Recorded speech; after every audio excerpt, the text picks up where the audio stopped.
How about now? Can you hear me? I can hear you. Oh, Can you hear wonderful. me? Yes, I can. Shaine, thank you so much for coming on again. The official second time coming around. I'm super excited and I'm really grateful for you as you help me close out National Poetry Month. It's been a wild time and I'm exhausted, but I'm super, super happy that I got to talk to so many awesome, awesome poets. So, how have you been, man? Great. Just keeping my nose to the grindstone, as it were, working on a lot of stuff. Yeah, I noticed there's been a lot that you've been posting, in particular, a lot of your visual work. And I wanted to ask you about that because we barely scratched the surface. I mean, we spoke a bit about the prose and fiction, a little bit of poetry last time, but there's this whole other part of you that I'm curious to know more about because now you strike me as a self-contained art machine. It's pretty incredible. So, if you don't mind, can I ask you a little bit about the visual aspect of your work and Yeah, how this just comes about naturally? How ingrained is it or entangled is it with the written work that you do? it's pretty entangled. I think I get images flash in my brain alongside words simultaneously. And sometimes my ideas stay in the visual world and there aren't really words to pin on some of my ideas. And other times I get the words first and then images pop into my mind and I've got to sketch them somehow. Some of the last ones that you shared, they seem to have, they felt like, correct me if the references are off, or maybe I should ask you first. What are the visual references that you go to? Because I can guess. They strike me as sort of like something that's going back in time or with a kind of futurism, but I'm curious what your thoughts on your references are. Varied, and you're definitely right. There's a bit of retrofuturism. I'm inspired by retrofuturistic concepts, the clunky robots that make no sense and have weird doodads all over them. And I'm also inspired. I'm not a religious person myself. I'm an atheist, but I'm still inspired by religious imagery. Mm, And in some cases, it's a general religious imagery. For example, that latest piece I posted, Pilgrimage, which is people climbing atop an old gigantic robot, and they're trying to get to the top because there's a little shrine at the top. mm. That's sort of your vague. What is this? That I don't explain it, and I think that's one aspect of visual of art or visual art that is appealing to me is I'm leaving it open for anyone who looks at this to come up with why these people are going to this shrine at the top of this robot, and that's really fun for me to hear what other people have to say about it. Mm. But in other cases, the visual art, like I have this other collection that's a lot more abstract, and it's called Anthropocene, and I've posted a few of those things online, but it's a very different direction from that. It's very abstract and it deals pretty explicitly with some, I would say, like a mixed symbolism of biblical aspects, biblical imagery, and especially Old Testament imagery. So I think it depends. Yeah, for sure. I've always found it interesting, just as a general note, that a lot of the folks who are atheists or agnostics, I'm mostly agnostic myself with some recovering Catholic tendencies, but I feel that those are the folks who really dive deep into a conversation about religion and what its actual benefits are, what its duties are to the community and society. Whereas I think it feels like the work of atheists is well informed when it comes to faith. Why is that, do you think? Atheists, we're in an interesting spot where we are open to the concept of theology and the symbolism behind the message.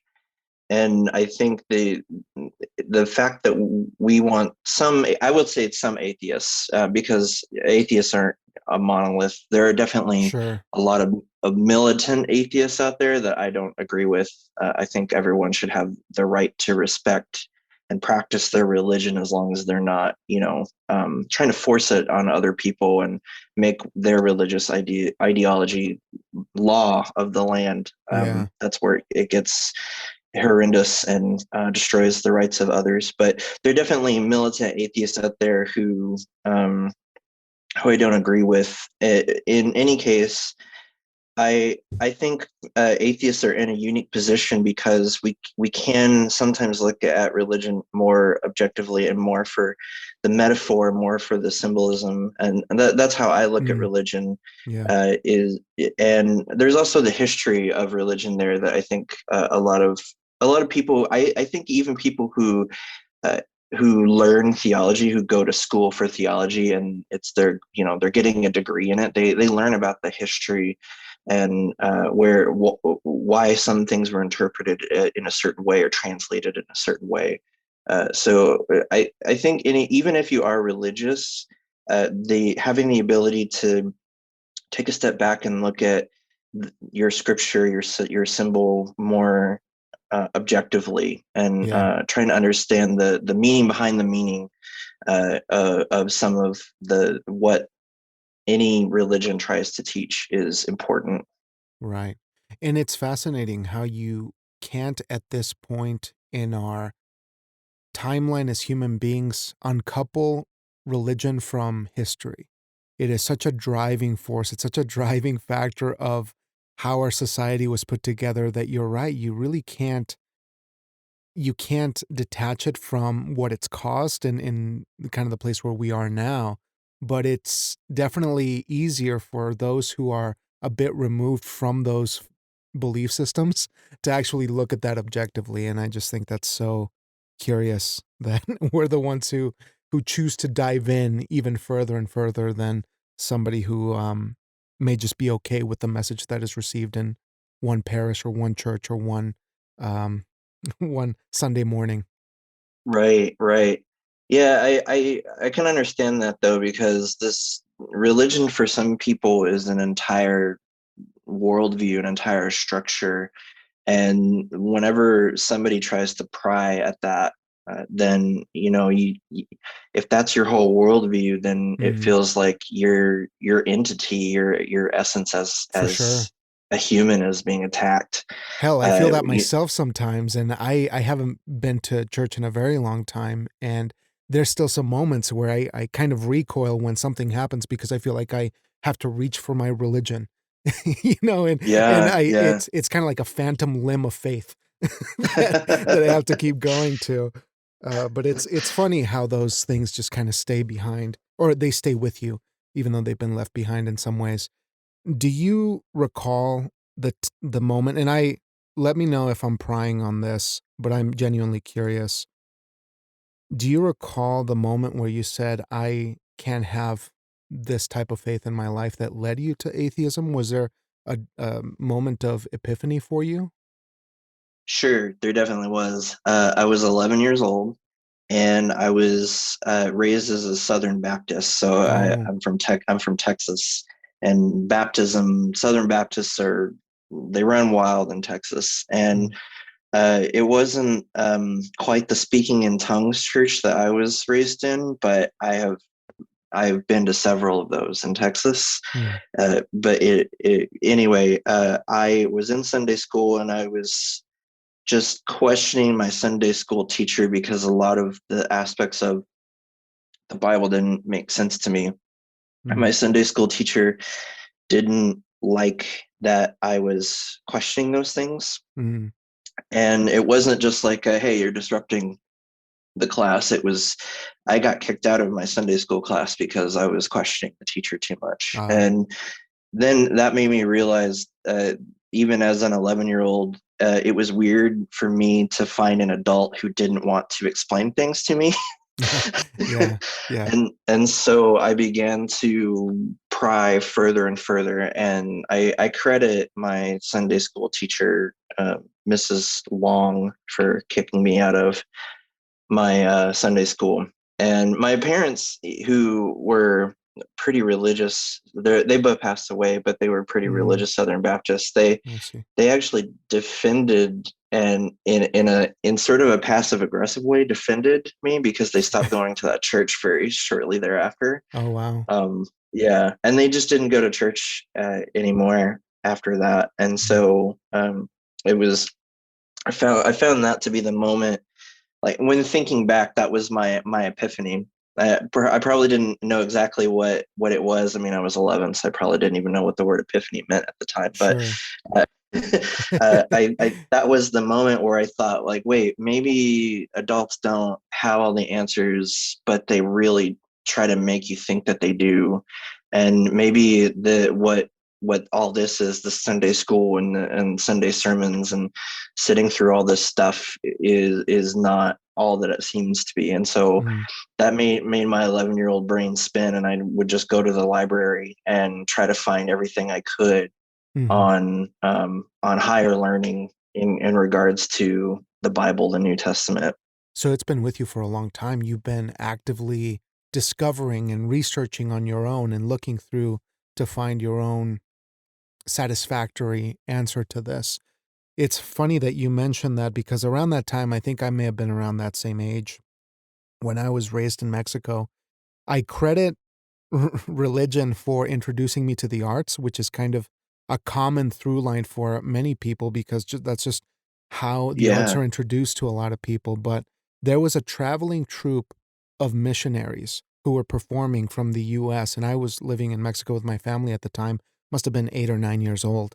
And they did a play about the resurrection of Christ and what he did because they were missionaries educating people on their faith. And I've never told anyone this, but I just thought this was such a curious thing that it was an interpretive, no prop, no stage design kind of performance. It was very interpretive. It was the ensemble of people who were dressed in white and it was very, like I said, experimental, interpretive because obviously it had to travel, right? And you think now in theater yeah, terms, it had the show has got to travel so we can pack light. right. And having that experience when I was that young, it sort of like exposed the bones of storytelling.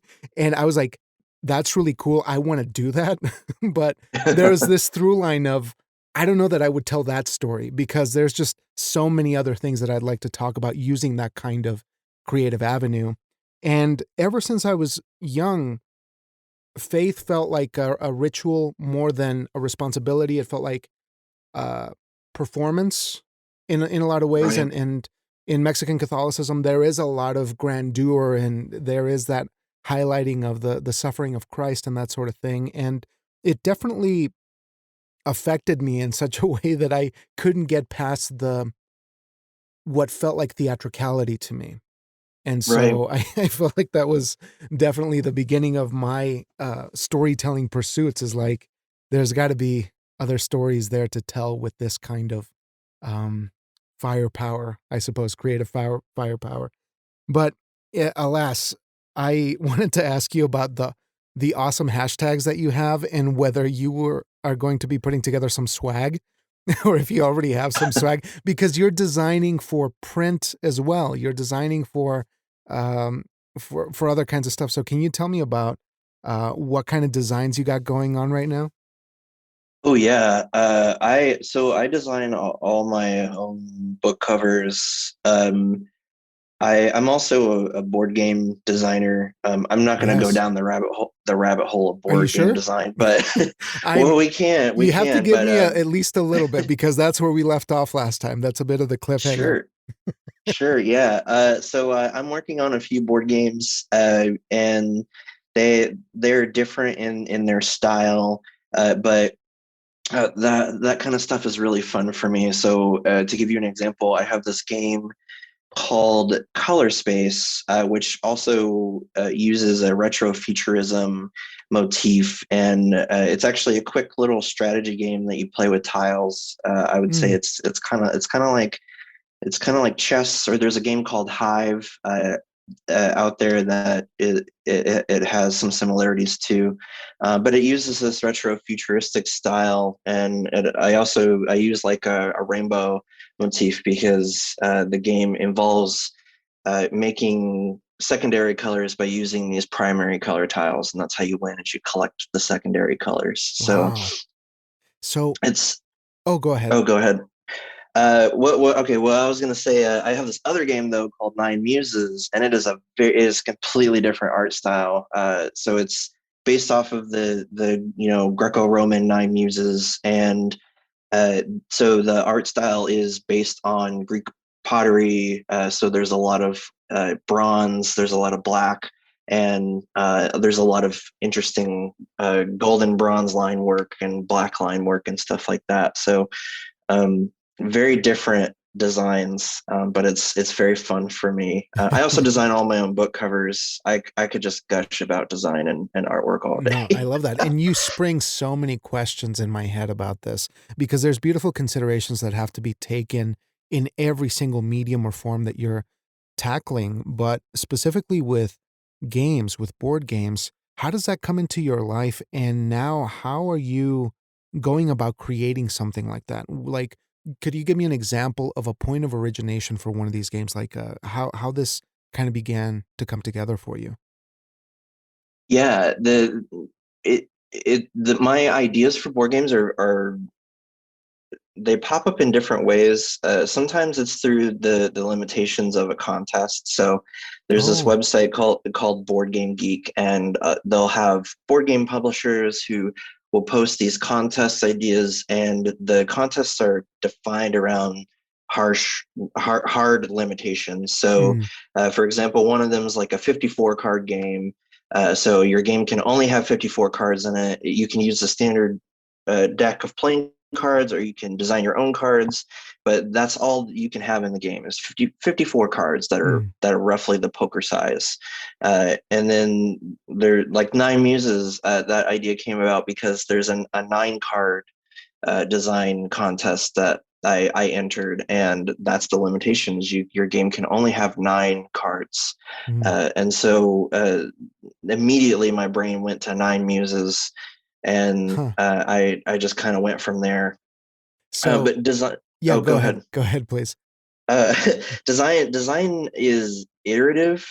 Board game design it is an iterative process. You have to first off, you have to answer the question of why am I designing this? Like, why am I designing this game? Why does this game matter? And then you get to what's the main tension of this board game. So what's the struggle? What's the sort of tug of war that Mm, players are involved in?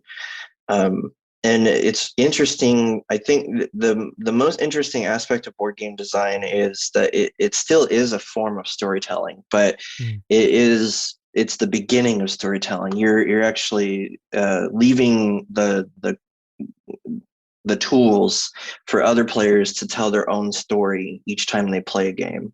So it's more like setting up the premise, setting up that initial dramatic question, right? And setting them off to build that narrative, which is why you had mentioned you also do like Dungeons and Dragons or not.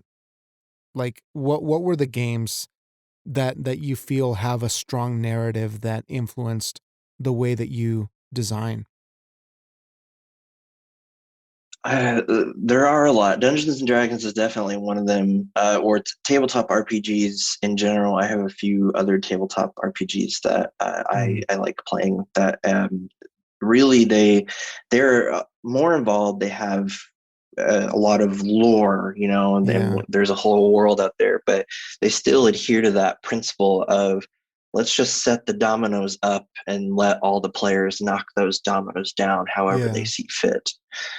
And board game design, I would say board games are they're more narrow, there are more rules, there's more structure than you'd find in a tabletop RPG, but they're designed for quicker play sessions. Mm, You can play a board game in an hour maybe. You probably could barely get through one D&D session in an hour. Like you'd be lucky to get through a D&D session in an hour, you know. Mm. It's So it's more of so a longer commitment, kind of yeah, game style. So, yeah. would you say that the board game industry does a lot of this outreach to just find new work, or is it fairly insular in some regards? How's that been for you? The board game industry, I would say even there are parallels to the writing, the publishing industry. You know, it is a very tight knit group. It is difficult to break in, and uh, there are many paths to try to go about breaking in.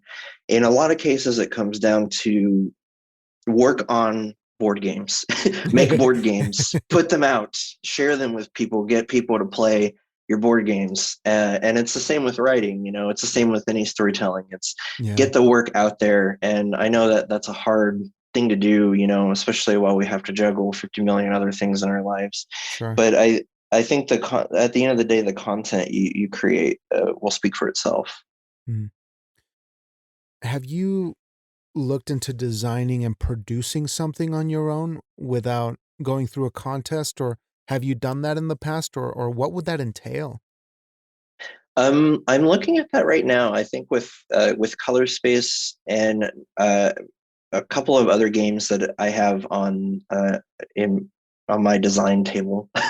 I've got 4 games I think that I'm in various phases of designing or have just finished designing, and it comes down to having a Kickstarter, I think, or some kind of crowdfunding, I or see. there are websites very similar to there's a board game manufacturer called the Game Crafter, and Oh. they're based out of like Wisconsin, I think, but they do print to play.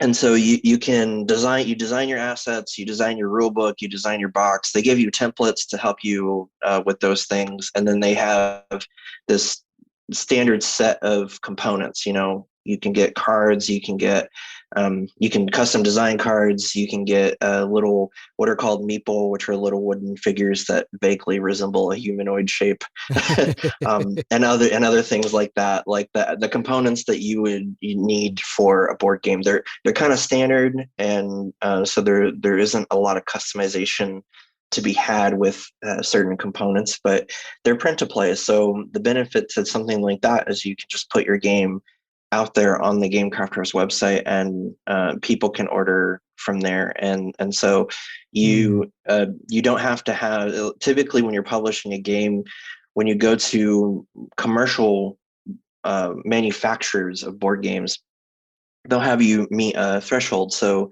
they'll say, you know, hey, we're not going to even print your game unless you can give us the money for 1,500 copies of mm, your game at, you know, wholesale value here. And so you have to come up with that cash, and that means you have to have enough people interested in that first print run, so that there's a lot of risk involved up front going the traditional route. mm, But the benefit is with the traditional route, you can typically get a lot of your game out there.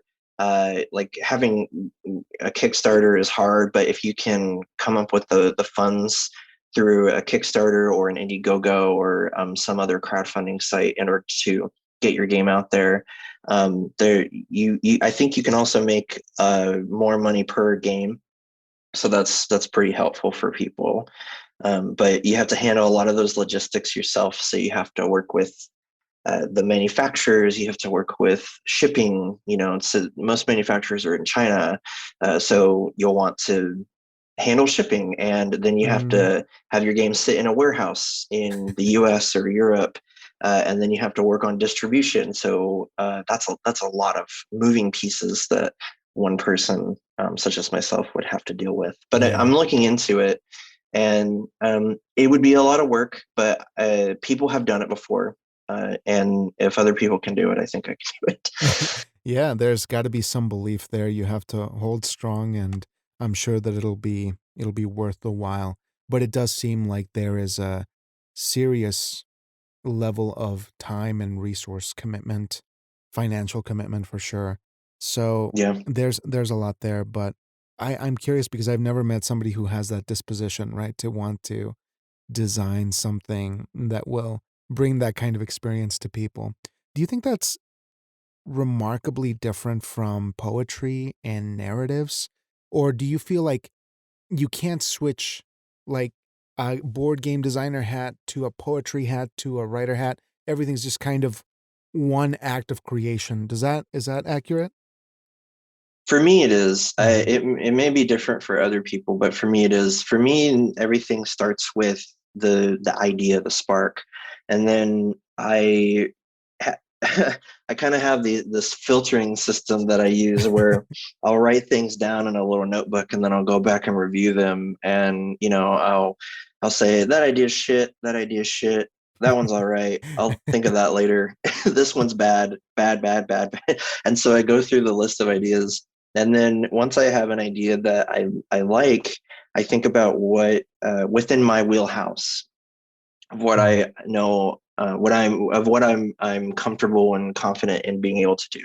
Yeah, Poetry, narrative, visual, board game. Um, I think like where does this idea belong? Like where is this best? And then I take it from there. yeah. So what are some tools that you have grown comfortable with during your design development? What do you use to produce this work? I use so for my visual artwork, which I do all of my own artwork for all my board games. So that kind of goes hand in hand.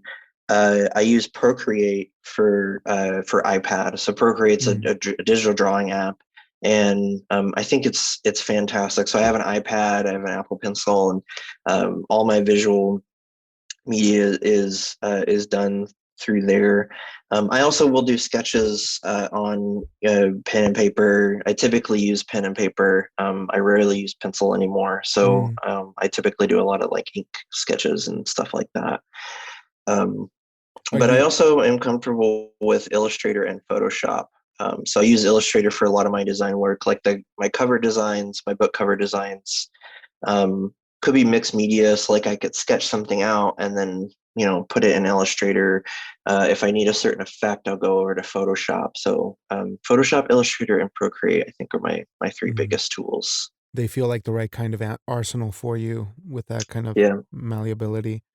What about your background in the work that you did before? You mentioned you did UX writing. Is that accurate? Is that what it's called? Yeah, yeah, yeah. That's what it's called. Yeah. Yeah. So could um, you explain it for a layperson dummy like myself, what that work entails?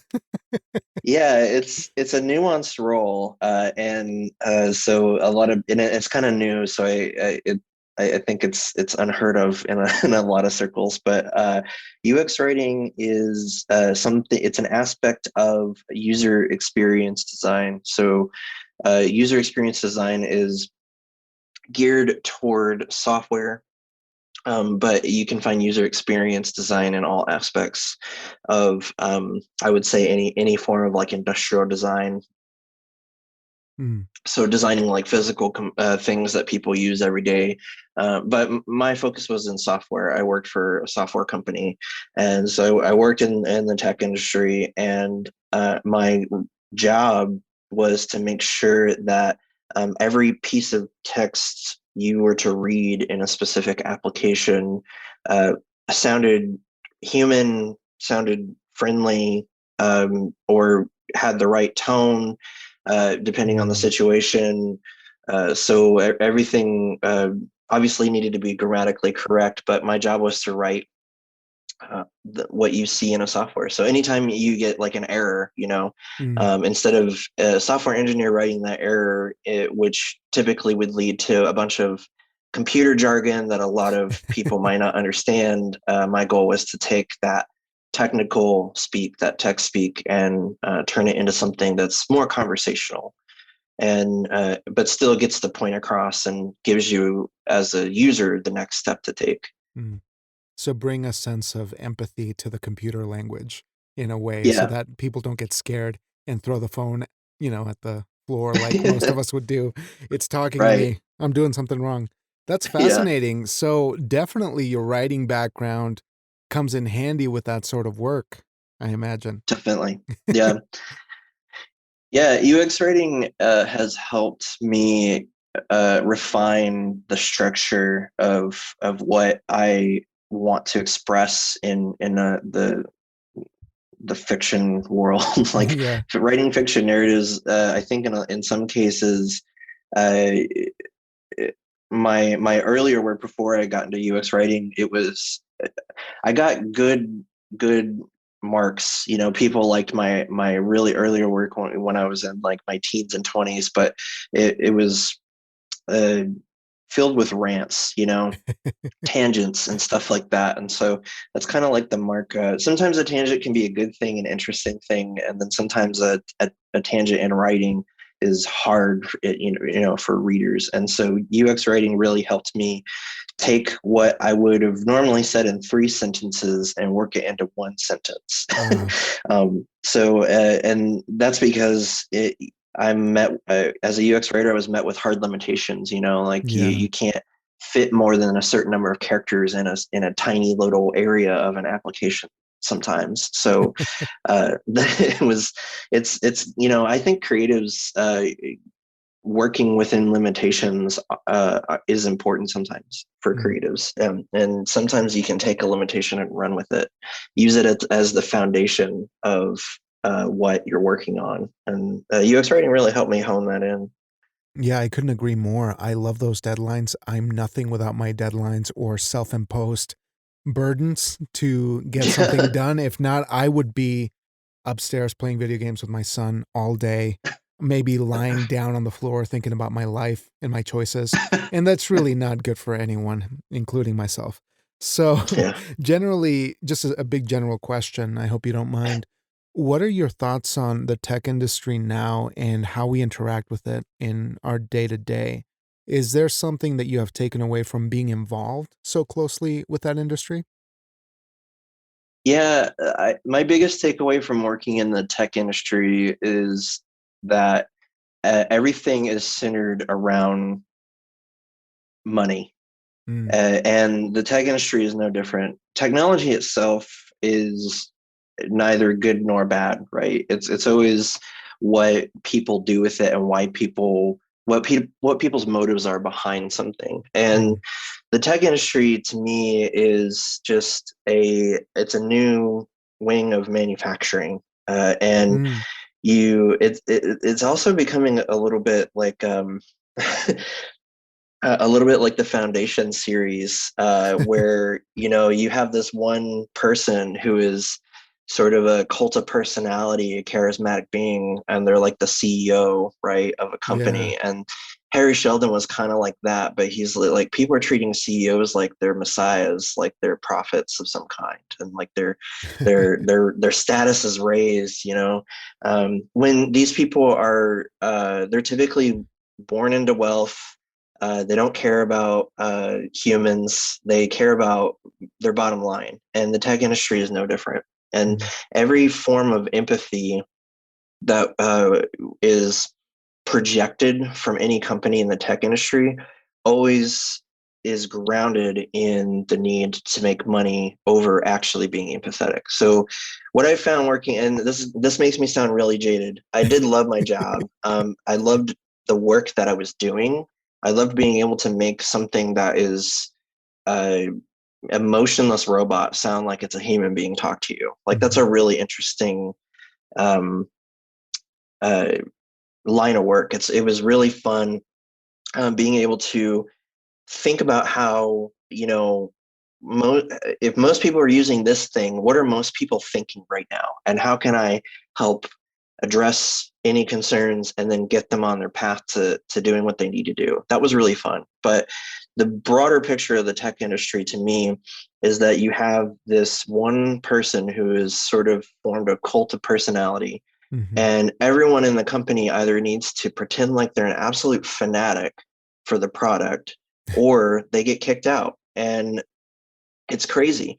And it makes me think about the Foundation series, where you either you mindlessly believe what some person who hired like hundreds of thousands of people that he calls human calculators, like that's Mhm. like the foundation, right? Like he, Yeah. and that's like engineers in the tech industry. I mean, there's massive hiring of software engineers in the tech industry. There's massive hiring, and user experience is becoming important because human beings don't want to mess around with having to type console commands all day anymore. Like we're done with it. Like we need to do something. We want to use a computer to do something. We know computers can make our lives better because they make what we're doing easier to do, better, higher quality. And we don't have to pull our hair out just trying to do something create, and the creative industry is no different, right? Like I use a Mhm. computer even just writing things, right? Like even just typing things into a computer is 10 times faster, 20 times faster than me writing something down. And if Mhm. I were to handwrite in a book and then try to print that book in my handwriting and send that to you, you'd be like, this person is out of their mind if they think I'm going to buy that. Well, Right? we're Like, yeah, we're going back to the aesthetically pleasing thing. I mean, it can only be yeah, handled in small portions, but I do love this feeling of coming back full circle to hero worship and having these kinds of cults that are just a part of who we are as a species. Like, we can't remove ourselves from that need to find a hero to worship no matter where we go. It is some kind of, I can't even describe it. I mean, it's just so built into our DNA that we just choose to find leaders and saviors and folks who will come to make life easier for us and more convenient, and then everyone has to gather around. And even yeah, in our most intellectually gratifying age where we are now, where we have so many answers at our disposal, so much possibility, there's still this idea that, "No, let's follow this Messiah and see what he has to say." right. Fascinating. But Yeah, you're not it, jaded. I think you're just speaking, a little bit of truth to power here, and getting the yeah, word out, but I appreciate it. Man, this is madness. I feel like I'm gonna have to go back and, do some sci-fi reading now. yeah. I mean, it's not like sci-fi hasn't been warning us about all this for the past like 70 years or more. Like, Yeah. um, Oh, man. I'm also like right now I'm actually working on the first draft of a fiction book set in modern day, and it's about this guy who owns a diner, and he got his loan, all of his like startup money for his diner from his religion because nobody else would give him a loan, Mm. and his religion is coming to collect on their loan, Oh, and they wow. kidnap him, and the whole book revolves around him being kidnapped, and other employees in the diner uh, coming to like infiltrating the religion, which is it's a cult, and infiltrating this cult and trying to save him. And so that like this stuff is very much on my mind, and so like I love this topic. I've done so much research on cults Mm. that I like sometimes it's hard for me to sleep at night because I think about how people get caught up into this stuff. I honestly don't see much of a difference the between companies and corporate structures and cults and cultish mentality. Mm. Wow. What do you recommend I look into if I'm interested to read more about cults? Oh, there's I would say there's a lot out there on Scientology, and there's I would say start with documentary series Mm. because that's where I've gotten sort of the wealth of my information. Um, I watched this HBO. HBO has a lot. There's The Vow, which is a documentary series on Nixium. There's Heaven's Gate, Oh, which yeah. is yeah, and that was a whole can of worms that was really weird. Yeah. No, I remember that. I was very young when that happened, and it still felt like this is something that just feels wrong, like, a lot of people just I don't wanna say they died for nothing. I mean, they were taken for a ride by this person. But lastly, I wanna touch on poetry just a touch. Did you Yeah. get any poetry written in National Poetry Month? Was there any poetry? Yes. Busy guy. Yeah. I'm working on a new collection of poetry, and it's called Fires Under the Great Neural Sky, which is the title of one of Mm, the poems in the awesome. collection.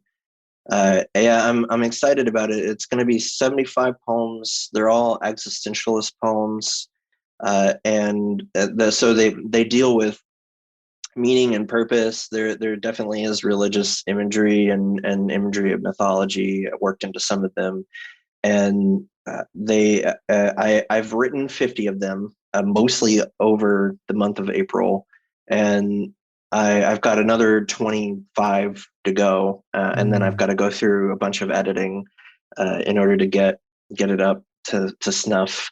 And I'm looking to publish that. I'm going to self-publish it. I'm looking to publish it in late July, early August. oh, great.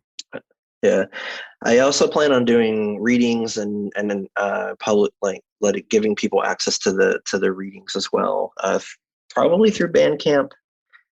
Yeah, I may do Audible I as saw that well. I don't know. you had your album of readings ready to go for the previous one, right? That was on Yeah. Bandcamp too? Okay. I'll make sure Yeah. to link that in here too so folks can see that you're working on that. Awesome. Yeah, I'm excited about this. I feel like it's a interesting collection because there's a big structure around it, and existentialism is a really broad term. Mhm, I sort of break out the I would say the things that I think of. I hope other people think of too. Like when we think of meaning and purpose, I think we also think of mortality quite a bit. And mhm. so these poems deal with all of that, all that jazz. Oh, that's wonderful, and I'm very fascinated to check that out because you're talking about a lot of things that haunt me and keep me up at night, so I'm definitely sure that there's gonna be many folks out there who are gonna be interested in this kind of work, but lastly, I don't wanna take up too much of your time, but I think that this has been an amazing opportunity to catch up, and I just wanna ask you what your hope for the future is.